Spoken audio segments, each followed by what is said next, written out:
Hi, I'm Hannah. Hi, I'm Abby, and we're so excited to welcome you to the first episode of the Inkspill podcast, Spilling Ink. This is a really exciting new venture for us. It is the first time we've kind of stepped into the podcast world, isn't it? Mm-hmm. But it's been a long time coming. We've been talking about doing this since we very first talked about creating Inkspill, full stop. Yes, and I feel like we should explain what Inkspill is, because that's going to be the crux of this podcast. So, do you want to start or shall I? I don't mind, Stan. Do you want me to Go for it. You're excited. I am excited just because Inkspill, I mean, as you know, has been our baby for the past year and a bit, year and a half now. Yeah. And it feels like all we ever talk about, all we ever stress about, it takes a lot of our energy and time, but we always just come away feeling like it was worth every minute. We do. It's just such a fulfilling thing to be able to run, and I'm filled with such pride to say that we created and we host something as incredible as Inkspill. So I can talk about... We're very modest here as well. Yes. It's just brilliant. I don't know. I think it just feels like a dream to me. So I think, it's all I want to talk about all the time, Inkspill. So because I didn't get enough of it on social media and, you know, my friends and family, I thought, right, let's start a podcast and then I can tell many more people about Inkspill just because I just love it. But yeah, Inkspill started, I think we had our initial meeting actually in July last year, so it was 2022. Gosh, yeah. And I know that because I kind of keep this diary. And basically you can do a little extract, what you summarise your day, and then a year later you can see what you did last year, and add the entry a year later. And it came up and this year, and it's, you know, it was a year since we had our initial meeting at the Grove pub. We sat down and we just said, okay, Huddersfield needs a poetry night. It needs a really good poetry night that's accessible for all. How are we going to do that? And I think I'm coming from this as a musician. So initially I was a musician. I would perform in open mic nights around Huddersfield. And it always broke my heart because we'd have plenty of musicians, plenty of bands playing. And then they would also welcome spoken word artists and poets. And the second that they got on the stage to share their work, everyone spoke over them. Yeah. Very disrespectful kind of vibe. But there's a culture. There is like a culture at open mics, because Huddersfield has a lot of them, which is amazing, and we're not slating those at all. But there is a culture of just, you're able to talk because people will play over you, but you can't do that with spoken word. Absolutely, and I think that's it. And it really upset me to kind of see people getting disrespected in such a way. And being vulnerable as well. Like, poetry is super vulnerable. It is, absolutely. And you don't have the guitars, and you don't have, you know, the instrument to accompany you. It's just you and your words. There's no protection. Yeah, and it really upset me when I just was doing those really passive aggressive shh, because I was just like, come on, this person is literally pouring their heart out for you, and you can't even listen to them. So I found it very frustrating, and that really deterred me from going and sharing my poetry that I'd been writing, because I knew the kind of reception that it was automatically going to receive at these open mics. So yeah, in those initial meetings, we kind of thought, what do we want? And it boiled down to... Abby? Yeah, it boiled down to a 50-50 night, which we split. So the night is split. It is half workshop, half open mic. So the workshop normally runs for about an hour and 15. We do a bunch of activities. We do free writing. We do quite physical workshop activities. So we've done like giving people like stones to hold, or like herbs to smell, or like shadows to look at that we've cast across the room, which is really cool. And all of our particular workshops, I think it gets lesser important in the open mic, but all of our workshops are themed. So we've done loads of different themes. We've done earth and shadows and reflection and woman. We did, I loved it when we did monarchish. We did. Only because I came up with that pun and I was very excited about it. You were? But we do kind of try to tailor the prompts based on what's coming that month. We try not to be too on the nose about it, but I think it comes from a place of encouragement. We want people to kind of venture out into areas of writing that potentially they're not too confident with. I know there's quite a few prompts that I've had to get involved with, and I've never written anything in that style before. We did Online World once. We did. I remember having to create a technological poem, and I was mind blown by it. Yep. Yeah, it was wicked. It was a really, really good night. Yeah. And then the other half of our night is just a classic poetry open mic. Yeah. And it is beautiful. It is. It's so quiet and It's such a supportive room, so isn't it? supportive. And absolutely everybody who comes, I think they're just completely blown away by that. You could hear a pin drop, but the second that performance is over, it just, the whole room erupts into just pure support through cheering, through clapping, and it just makes you feel so much more confident. It does. Because you know people have really listened and that your words have really resonated with the people in that room, and there's just something really beautiful about that. There is. I think the best way to kind of capture the image of that is Inkspill meets in a pub every third Friday of the month. It does. And we have a back room, and we have to say we love our venue. Our venue is stunning. They're amazing. They're so supportive, and they give us this whole room for free, and they're just always really engaged and kind. And we were running an open mic. It was a few weeks ago now, and when the bar staff came up to me because I was stood at the back, and he was like, "Can you some people are asking about Inkspill. Can you come and explain to them what it is?" And I was like, yeah, sure. So it's very funny. Our pub is split into, I say our pub, our venue. It's ours. We've claimed it. Our venue is split into 4 quadrants, but the issue is that we lock the room because we had a couple of drunk punters, because that's the joy of doing it in the pub. We had people walking through and being horrified when they realised what was happening, which is a whole story in itself. Yeah. But I walked round, and these people were like, "We're so sorry. We just heard the noise, and there's like a real energy because there's a glass door, and we were watching, and we can't tell what's going on." And then they looked me in the eye, and they were like, "Are you Quakers?" And I was like, no, but I'm gonna take that as a compliment because Quakers are quite a nice religious organisation. Yeah.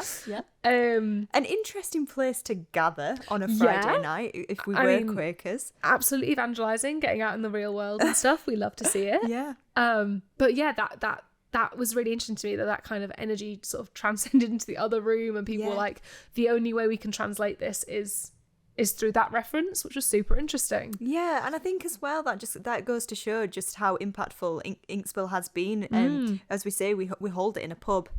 We started out in a much smaller pub, a much smaller room, but because of demand, we had to expand, and we are now at a much bigger venue. But even still, it attracts so many people who are just out on a Friday night because they want to know what's going on. It's very intriguing to see why people are so focused and just so joyful on a Friday night. Yeah, it's a very happy room. It really is, and that's the sense of community that's been built now. That's another thing that I absolutely love about it. We call everyone our Inkspill family, which is very cheesy but very true, because these people have become like family to us, I think, just because of how supportive they are and just how much they value having that space once a month that is just put aside for them to be creative, because we all have very busy, very hectic lives.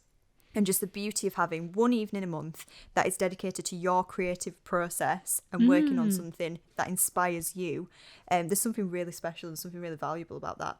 For me, the workshop element is really, really important to our success, because we know it's quite rare to kind of host that like workshop open mic split evening but together. And there's like 2 main reasons for that. The first one is, like you said, we give people a space once a month where they just get to write, where there are no demands upon them. There's no fee. Inkspill has always been entirely free. We just run on donations. Which has been super important to us both, which has always been super important to us.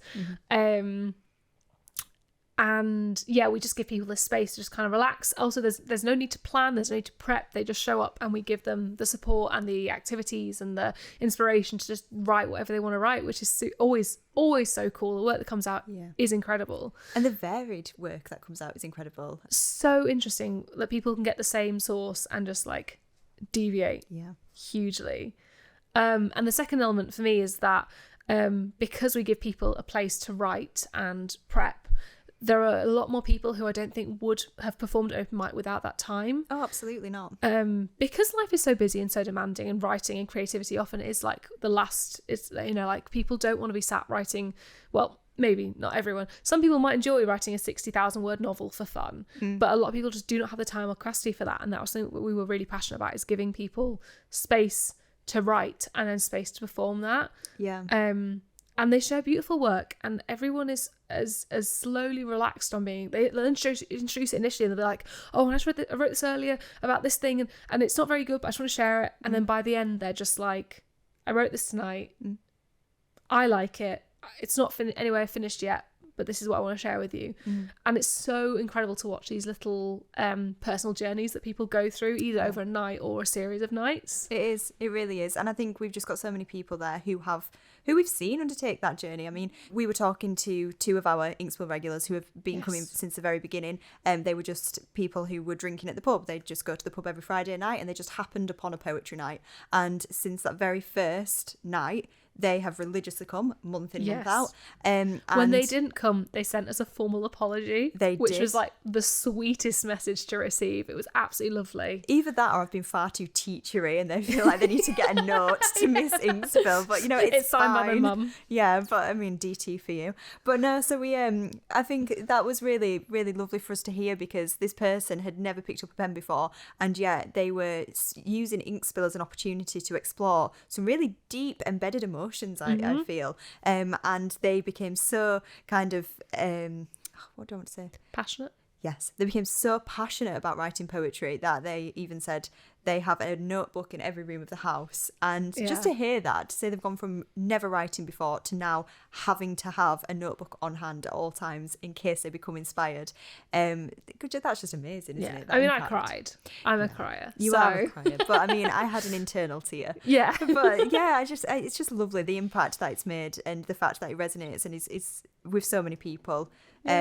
What more could we ask for, really? And that's why we actually thought the nights that we've been hosting would translate really well to a podcast. And that's sort of what brought us here and gave us the sort of structure of what is...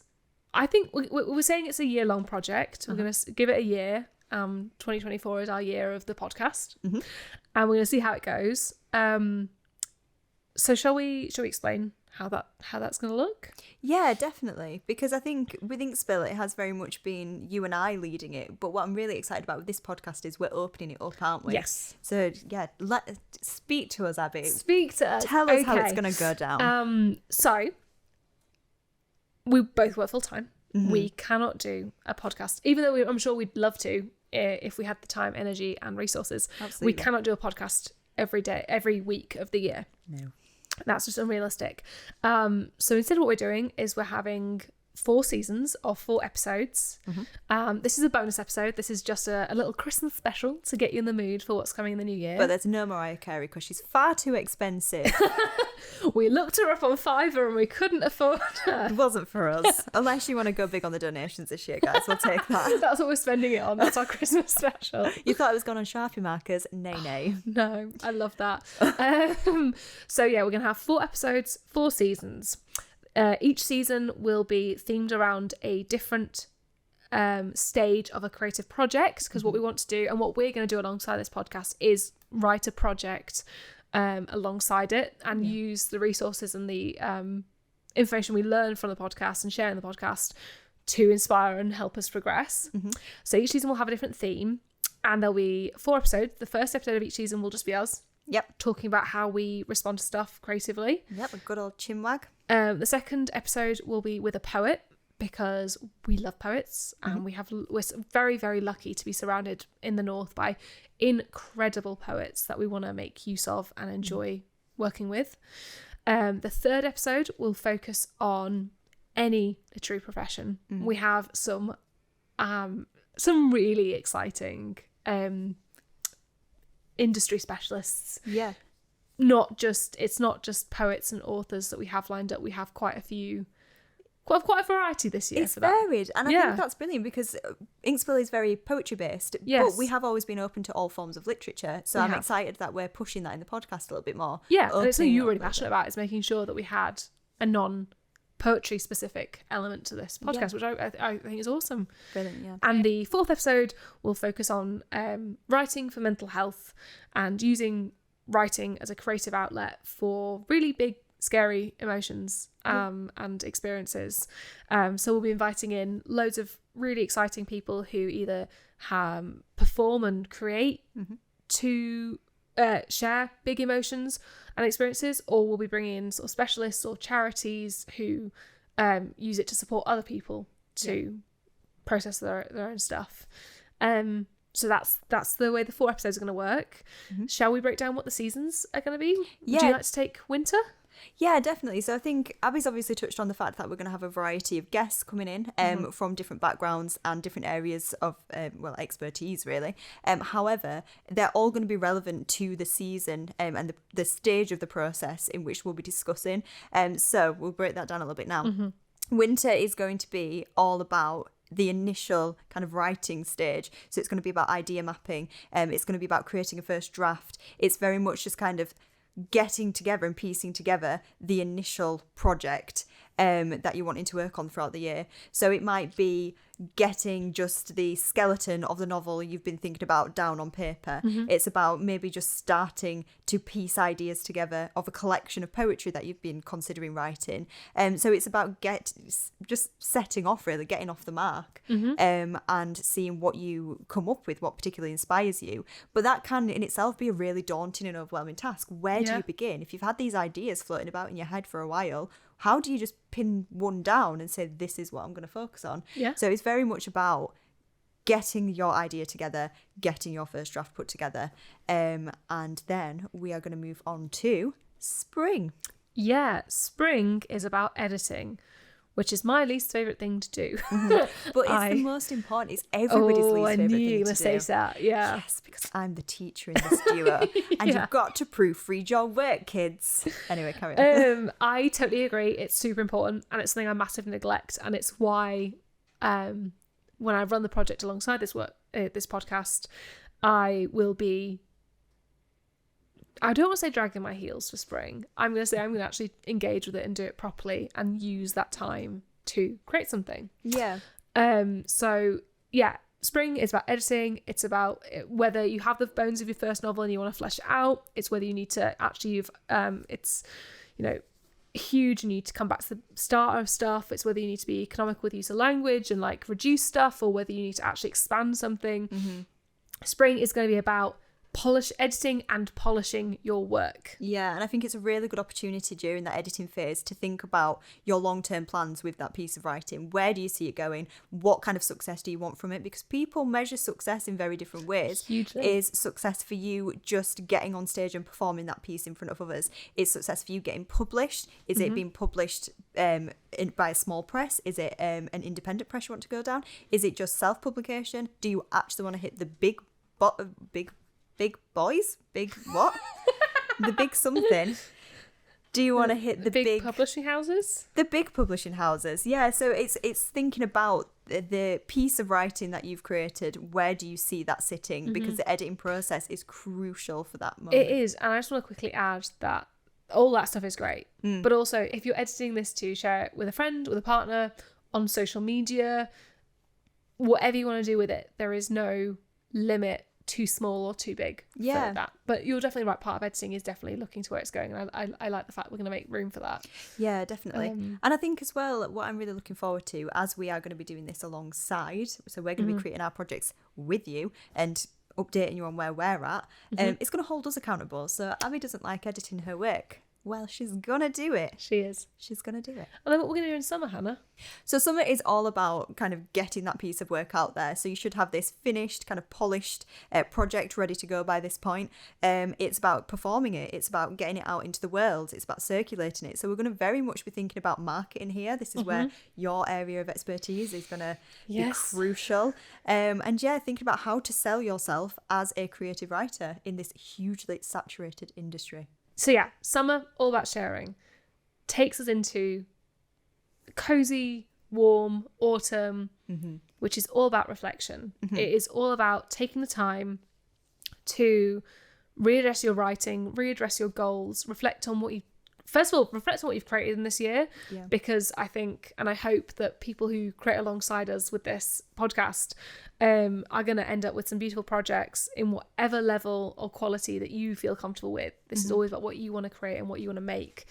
And autumn is about taking the time to enjoy that, reflect on it, engage with it, think about where you want to take it next. Think about whether you want to leave it for a bit. Sometimes you do need to put writing out to pasture and leave it alone. And I think as well, it'll be very telling after that performance element of putting it out there into the world, or, you know, performing it on stage, what feedback you receive. And based on that feedback as well, this can be quite a brutal truth. Is it something that you want to pursue? So I know sometimes I've received feedback that have made me think, ultimately, I think I could do better. And then that's all about taking that criticism, essentially taking that feedback and putting it onto your next project. Are you going to pursue it but make it better, or are you going to start from scratch but learn from the experience of your first project?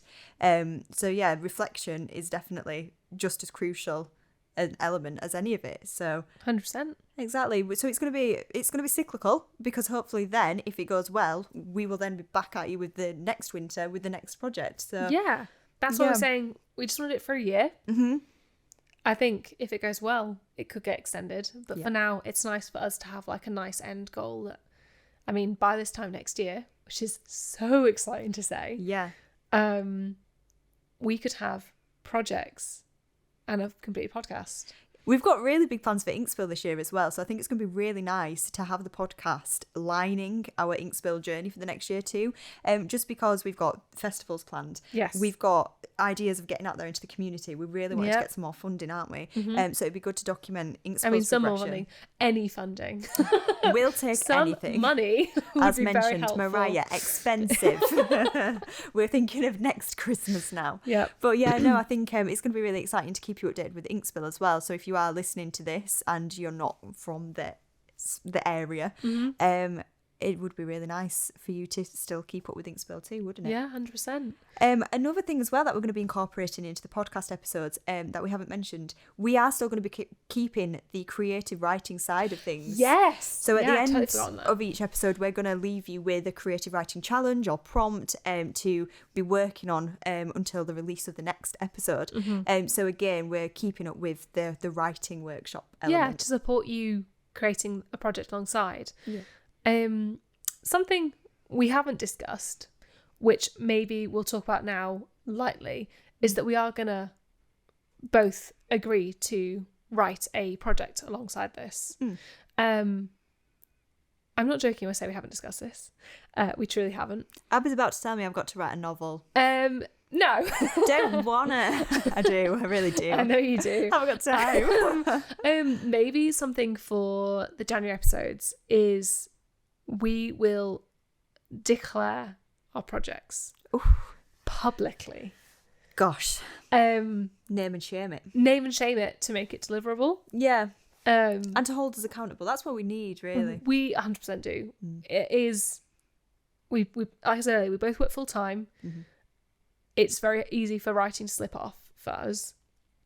It would be nice to kind of have something that like is out there as like, this is our 2024 Inkspill podcast project. Yeah. So I'm just going to put that out there for you, that maybe in the first part of our official episode 1 in January, will be us declaring what this project is going to be. Well, I've got to do it now. It's been recorded. That's how I get you. It's out there. It's got witnesses. But deal. I think that's what I need. And so I'm excited for that, actually. So Good. Deal. Absolutely. Good. You see, if you make me edit, I'm going to make you set goals. Yeah. Cool. So I feel we have talked at length about Inkspill and the podcast, and we have not introduced ourselves. Yeah, naturally, we always prioritise Inkspill, and I feel as though we always kind of put ourselves in the background because we're just all about pushing our event. But it'd be quite nice to just, acknowledge that we are writers ourselves, and we are. We came to be here through our own kind of personal creative journeys, and I think it'd be nice, to kind of discuss them with each other, because we very much meet up and get straight onto talking about Inkspill. Yeah, we get to business straight away, don't we? We do. We are friends. Yeah. I think we're like co-parents. Like, I think we're co-parenting Inkspill, and we meet up and we're like, right, it's a meeting. We need to sort this out. Whenever we meet up, it is always to discuss Inkspill. So I think I'm really excited to have this podcast as a bit of time to get to know you as a creative person, your kind of journey, what kind of inspires you, because we don't really get onto those conversations, do we? We don't. So I think we had a drink the other week and we learned so much about each other, and we were like, we've been pretty decent friends for like 18 months now. We hang out, we catch up, we see each other a lot. I see you more regularly than some of my other friends. And yet there was stuff you were telling me, and I was just like, it wasn't even that deep. It was just stuff like your life. And I was like, I had no idea. Exactly. I had no idea. So it's nice to acknowledge that we are writers ourselves, and we have both gotten to this place through our own kind of individual journeys, which sounds really cheesy. And I'm excited to hear about yours. Do you want to go first? Yeah, you don't want to go first. So I don't want to go first. Take it. I just copy everything you do. Such a little sister thing to say. It's true. So yeah, I'm Abby. I'm one of the voices you've been listening to for about 40 minutes now, I imagine.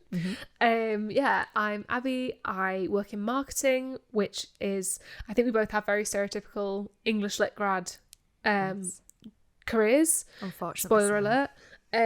Yeah, I work in marketing, which I really, really enjoy, and it's been fun. I was 2020 graduate, which is just everyone's dream. It definitely wasn't a difficult time to try and get a job. And yeah, I'm predominantly a performance poet. I've been performing around the north, like predominantly this last year, which is amazing. I came third in the Huddersfield Lit Slam this year, which was like a really nice achievement for me. It was the first kind of thing of just like a stamp of approval, which was nice. But recently I finished the first draft of my novel, which has been going on for a long time. It's only a measly 43,000 words, which sounds ridiculous until I saw one of my favourite authors. She published a Facebook status being like, just finished the first draft of my book, only 125,000 words, but I'm sure it'll... I was like... 125 on your first draft. Quality over quantity, my love. Exactly. So yeah, that's me. Who are you, other voice? Who am I? Well, very similarly to you, I also went to the University of Huddersfield. I was a mature student, even though I was only 21. So that hurt. Cut deep. Yeah, I felt old from day dot. So that was great. So yeah, I likewise had to contend with COVID and the pandemic during my degree. I think we went into lockdown in March 2020, didn't we? And that was when I was halfway through my second year. So I spent all of my third year just in a mouldy box room in my rented house in Huddersfield, which had mushrooms growing on the walls and ceilings.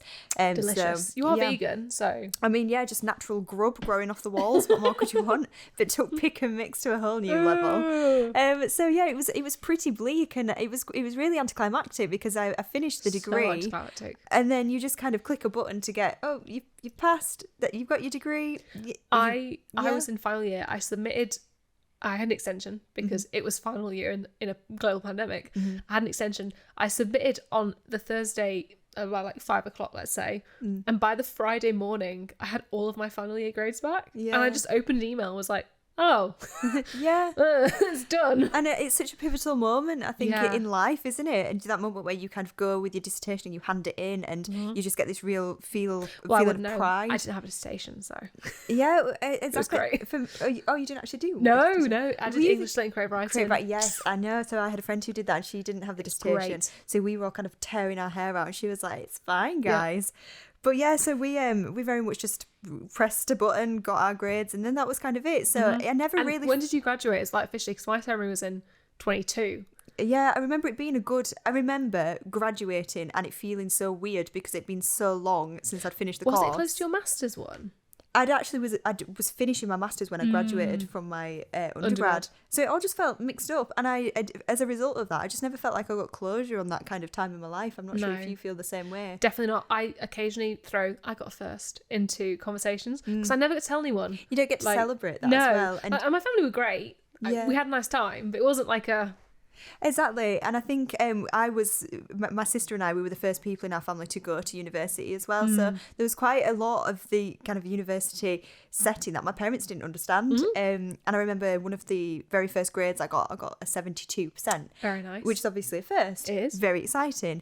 But when I told that to my mum and dad, they were like, oh, don't worry, Han, I'm sure next time you'll get better. Oh, I'm sure next time it'll be better. And I was just like, what do you mean? And they're like, oh, well, you know, it's not 100%, is it? It's actually nowhere near 100%. Do not exist in humanities degrees. And I just thought to myself, you really don't get it, do you? And naturally they wouldn't. No. So I think that was it. I went to university to kind of, I felt like I wanted to prove something to myself that, you know, I was capable and I could do it. Very and I much so. did. And on the back of that, I got offered an excellent scholarship.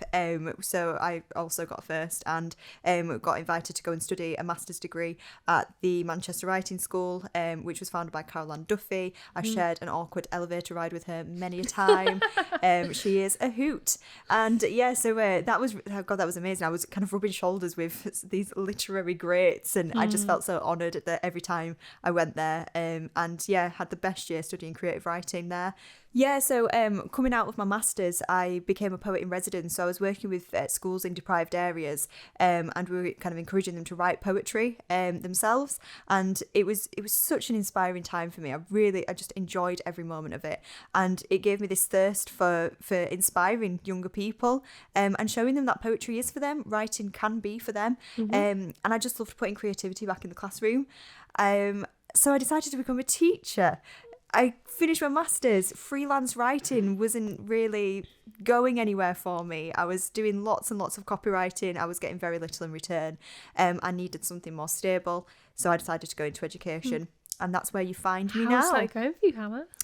I don't want to talk about this is supposed to be a safe space, but no, I mean it's definitely had its challenges, as you have witnessed. As in actual fact, our very first ink spill took place on the Friday of my very first week as a teacher.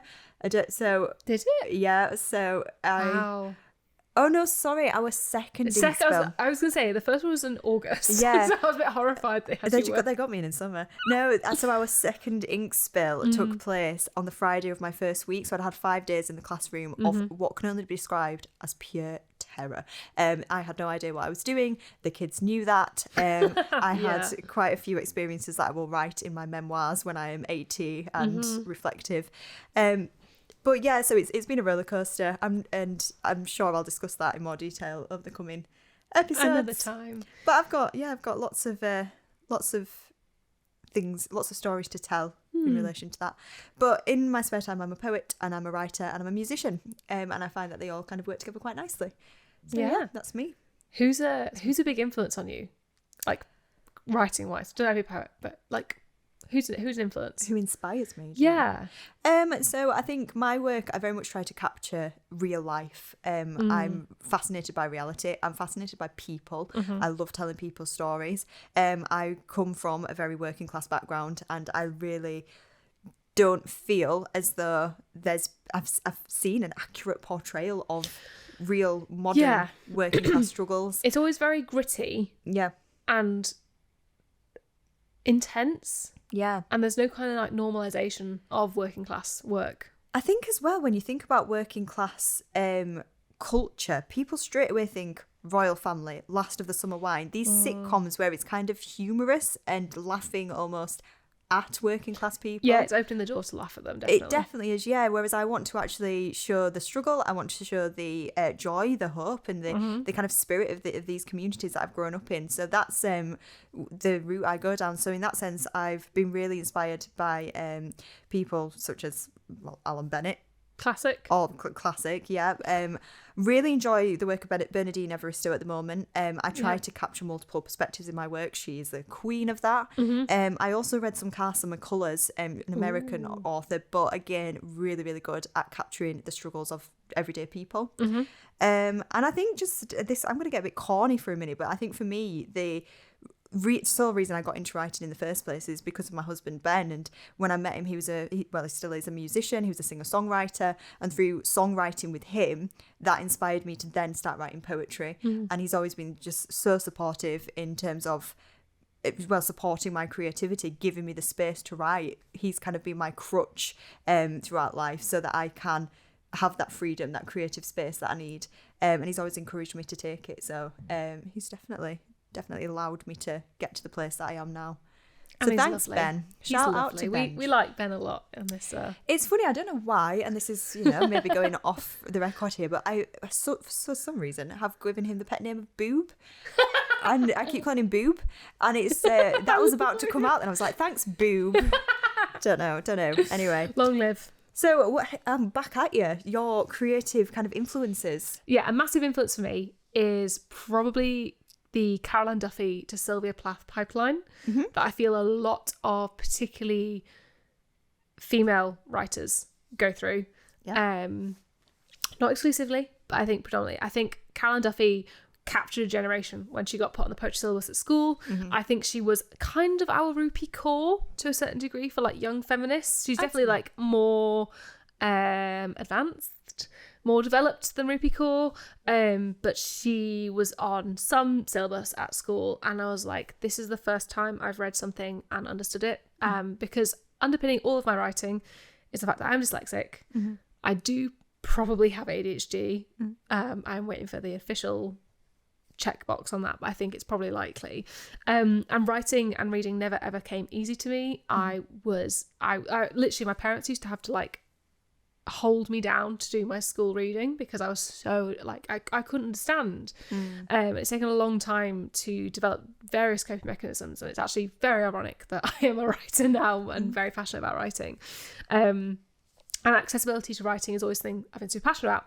But for me, reading, it was probably something from The World's Wife by Caroline Duffy that I was just like, I actually get this. This means something. This is not just like, I could kind of get the imagery and the prettiness of writing. I've always enjoyed language, just not always written language.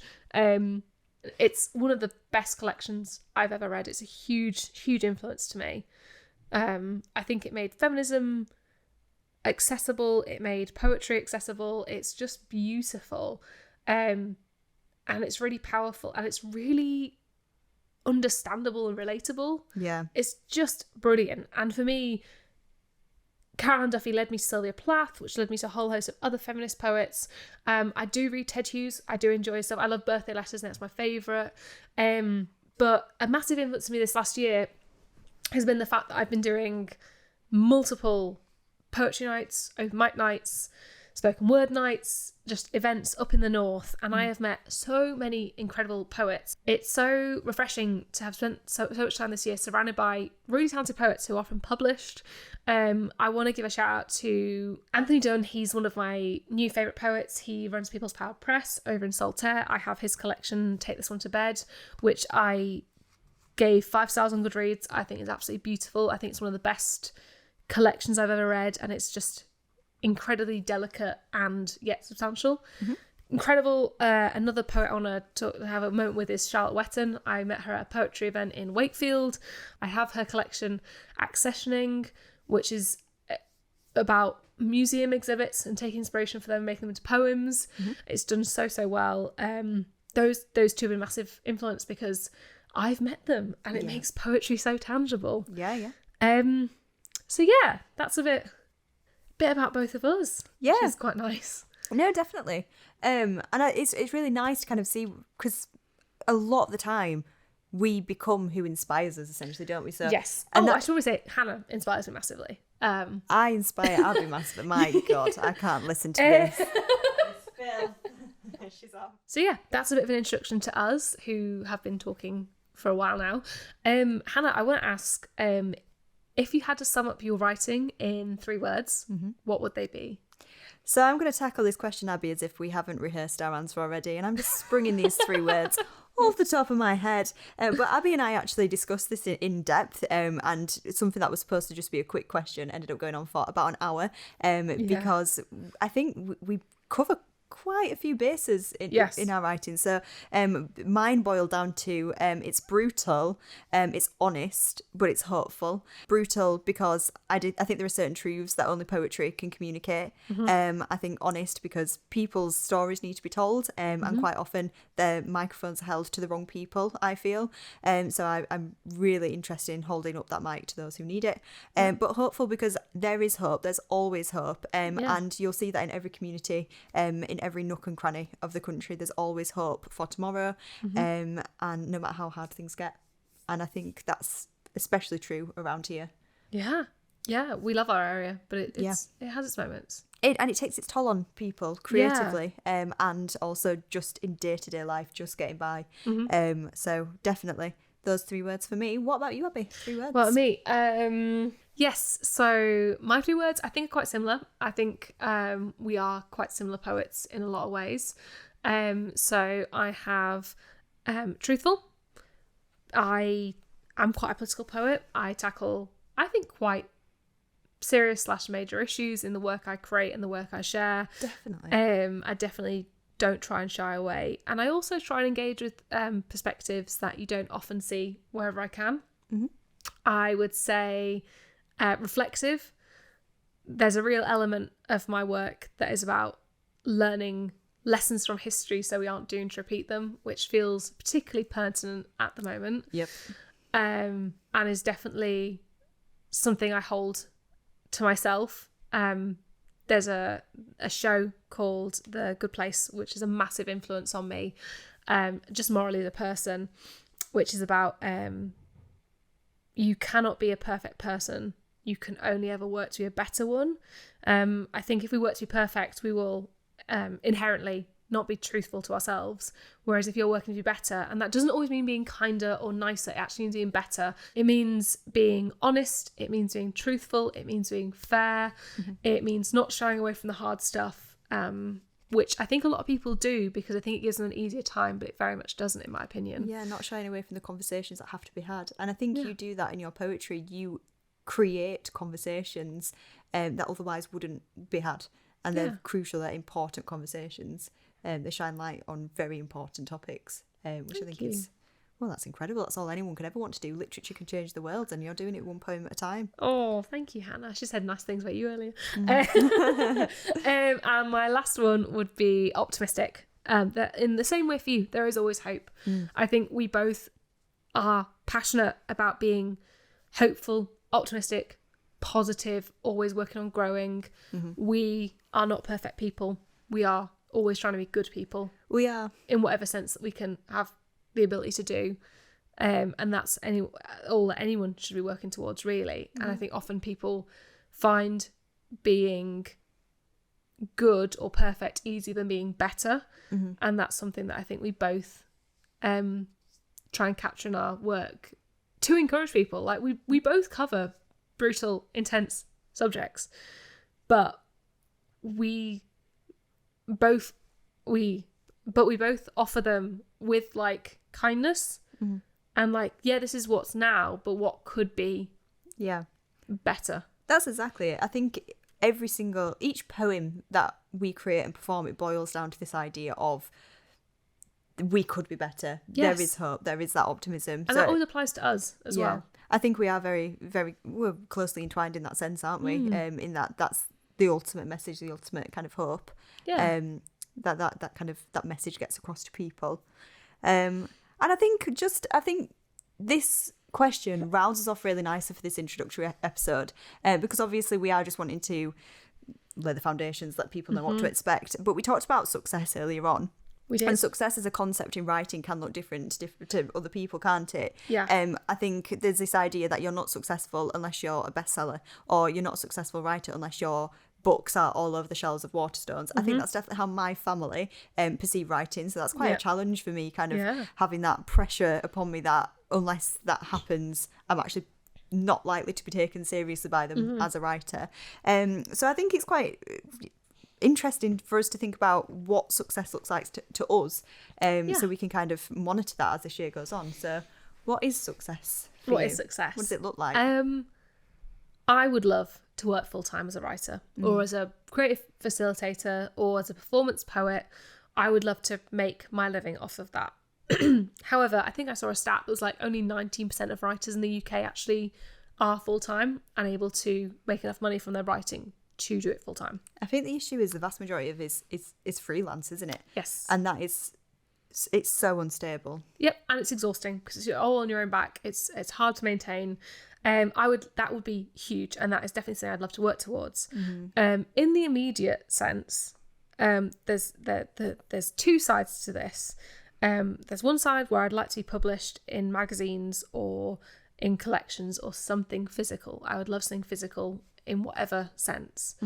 And that's the thing I'm really investing my time and energy in 2024 outside of this podcast. Just that thing I was like, I've done a lot of performance this year. I'm so amazingly proud of everything I've achieved this year. I've engaged with so many people. It's been amazing. And like, it's been, you know, Inkspill and my own performance have cohabitated really, really well. It's been really great. And you've been performing everywhere. You've been invited to so many, not just minor events, some really hefty, well-known events. So you've had some great gigs this year. I have. And it's been great. And it's been lovely. It's been exhausting. There's been a lot of trekking around. And we mentioned Ben earlier. Without my partner, I wouldn't have been able to get to half as many places because he just is such a constant source of energy and like positive vibes. And it's just really pushed me forward for a lot of stuff, which has been great. But the flip side is I want something physical that's my own because I have one remaining grandparent. I have my nan, my lovely nanny, who has been the source of everything good with my writing and the source of all energy. And now I've started to pursue this more professionally and sort of financially, I guess. As she's gotten older, she's 90 next year. I would love to have something physical that I could dedicate to her. A collection or a show or something that's entirely my own, that I can take the time to say thank you with, because she's dyslexic. It's from my mum's side. My nan and my mum and myself are all dyslexic, and she has always just been so encouraging and so engaged, and it's my own fault. I never send her enough work for her to read. She would always want to read more. But the one thing I have, and probably the one sort of handwriting tattoo I'd ever have put on me, is a note. I have it pinned on my pin board in my office, and it just is it's a newspaper clipping about some writing competition like the Daily Mail or something. And she sent it to me physically in the post, which I just love, the fact that she took the time to physically send it to me. And it was with a little note that is really blocky, because my nan is like the most dyslexic of us all. She's most severely dyslexic, and she always really struggles with writing.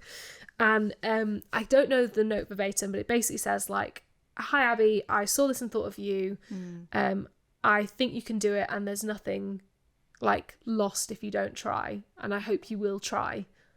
Love and God bless, Nanny." And it just like, every time I have a little wobble, or I get upset, or I feel rubbish, I look at that note and I'm just like, I love the energy of, I hope you will try. Yeah.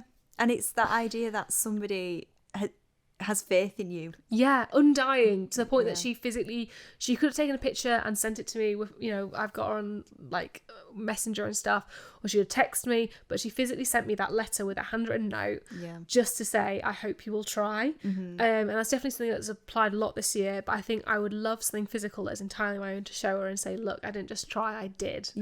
Yes. I love that. I didn't just try it, I did. That should be your little opening acknowledgement thing. I think that'd be really lovely. So that's success to me. And gosh, what a success that would be as well. It would be awesome. How proud she'd be. And I mean, gosh, you've already got your first draft, so you're there pretty much. It's now just it's editing now, putting meat on the bones. It's a lovely feeling. It definitely feels more tangible as this year's gone on. How about yourself? What does success mean to Hannah? It's a tricky one because my mind changes all the time. When I did my master's degree, I went down the novel writing route. The goal for me has always been to finish a novel. I want to, just like you, to hold my book in my hands and say, I wrote this. I would love to see it on some bookshelves, but that to me, again, that's not a priority. I just want to have that physical thing to say I've finished it, I've finished the book. And a nice cover, and it to look good. To just be really aesthetically pleasing. Yeah, It's just a part of me, this labour of love. And I think that's the thing. I start writing and I get really excited about a project, but writing a novel is like climbing a mountain. So many people say that, and you know, you just never quite seem to reach the top to then come down the other side. And that summit is always, I know what that summit looks like. I know that climax, but I just can't get to it because I just get distracted. Life gets in the way. I change my mind. I want to start again. I'll read something new and suddenly think, no, this is how it needs to be written. Let me redraft it. And so I've just never seemed to get past the first third, I would say. Yeah. I hit writer's block every time at the first third. So then I turned to poetry because poetry gives me that instant gratification. Yes. And I love that. I love the fact that where novel writing sometimes feels like a slog, poetry feels like freedom. And 100%. I just love the fact that I can just capture these emotions instantly in a poem, and then it's almost like my own personal scrapbook. I know exactly what I was feeling and what I was going through at that moment in time in my life. So yeah, I've kind of got two sides to this. Success to me is finishing a novel, getting past that first third hurdle and holding it in my hands. But also, all of these poems I'm writing, I have many, but it's actually getting them to a point where I'm proud of them. People, you know, it's said that a poem is never finished, but I want it to get somewhat finished so I can put it into a collection, kind of find a golden thread that unites them all and pull them all together. But that feels a lot more achievable to me than writing a novel. Yeah. So we'll see. That's what I need to think about between now and January, isn't it? I need to think, is it the novel that I'm going to pursue? Is it the poetry? I think I'm going to do novel. I'd love you to. I think I'm a big, yeah. As someone who's finished their first draft, Okay. I would love you to. Yeah. My first draft is not to be sniffed at because it's a fantasy book, and at the end of it, one of the characters pulls out a gun and shoots someone. Okay. Which is not going to stay. Oh, right. But I think I got to the end of that great slog and was like, I just need to finish this. Needs to be done. And it was very like, If in doubt, get the guns out. well, you know. Well. On that note, shall we sign off for now? Yeah, I think so. I think we've covered everything we wanted to for this introductory episode. certainly have we hope not? so. If not, we'll pick it back up in January. We If shall. there's anything else that you want to know from us, drop us a message. We are on Inkspill. You can find us on Instagram, Twitter, it's not Twitter. What's it called now? X. Ugh, don't message us on X. I hate that. We're Twitter or Facebook only, it would seem. But yeah, any questions you've got, anything you want from us, anything that you've maybe not been able to get from other podcasts that you'd like to see us include, that would be brilliant. Give us your feedback. But if not, we'll see you in January. We'll see you in January. See you in the new year. Yes, that's, oh gosh, a daunting prospect, isn't it? But also, we're going to be available on all streaming sites. So wherever you find your podcast, that's where we'll be as well. And we'll also be on YouTube. Yes. We're doing this as a video because I like accessibility, and podcasts need subtitles. So there'll be a full length video for people to watch if they'd like. There will. Which is why we keep moving our heads a lot and smiling. Yes. Because we're not used to being Hello. filmed. It took us a while to kind of get over that barrier, didn't it? Of Hugely. There's a I'm not camera saying in front of we're us. quite over it yet. No. Thank you very much, Hannah, for a lovely chat. Yeah, it's been brilliant. And back at it January. Projects at the ready. Back at it January 19th. Yeah. Looking See you forward to then. it. See you guys in the new year. Bye. Bye.